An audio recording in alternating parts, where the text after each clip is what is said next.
Так, Крыму мир и согласие. Обращение крымско-татарской общественности о политической ситуации в Украине и Крыму. События в Украине достигли той черты, за которой хаос, война и насилие. Волны агрессии, террора и анархии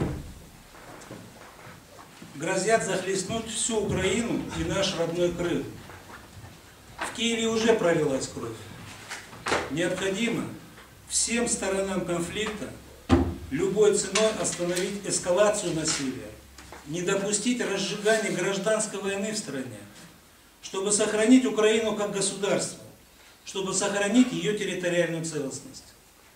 Крайне велика опасность развязывания вооруженного конфликта в Крыму на почве розни и ненависти, которая так долго годами здесь культивировалась, что является прямой угрозой жизни каждой крымской семье, каждому жителю полуострова.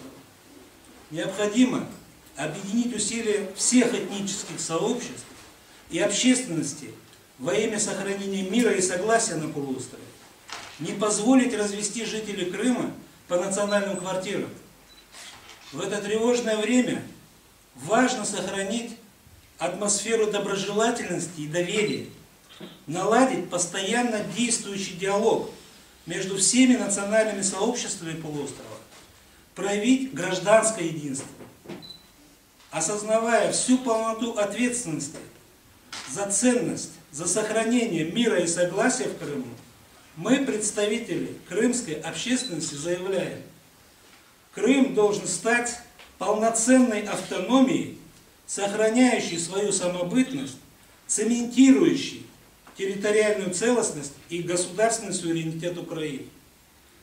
В этой связи мы призываем Совет Безопасности Организации Объединенных Наций и международную общественность пресечь попытки ввергнуть Украину в хаос и беззаконие. Мы призываем страны-члены Организации Объединенных Наций и Европейского Союза выступить гарантами безопасности, мира и стабильности в Крыму, принять все необходимые меры по недопущению развязывания на полуострове каких-либо насильственных сценариев и конфликтов. Мы призываем глав стран-участниц Содружества независимых государств выступить гарантами целостности и суверенитета Украины как полноправного члена СНГ. Мы призываем действующую власть исполнять свой конституционный долг по защите права граждан страны жить в мире и безопасности.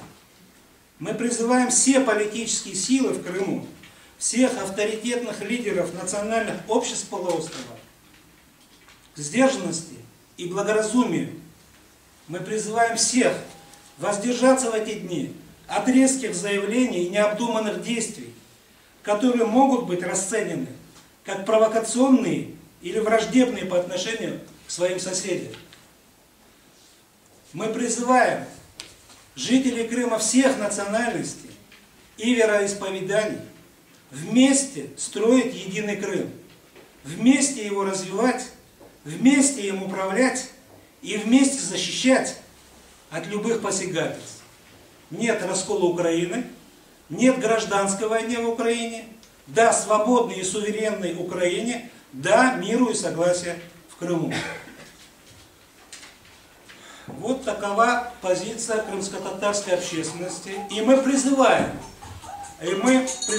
поддержать это обращение всех политиков, все политические силы, все организации, все национальные общества, если они считают, что мир и согласие в Крыму — это та высшая ценность, выше которой нету ничего, ни власти, ни ценности, ни богатства, ни миллиарды за рубежом. Потому что выше стоимости человеческой жизни нет на земле ничего. И поэтому мы призываем поддержать это обращение всех здравомыслящих людей и все здравомыслящие общественные и политические силы в Крыму.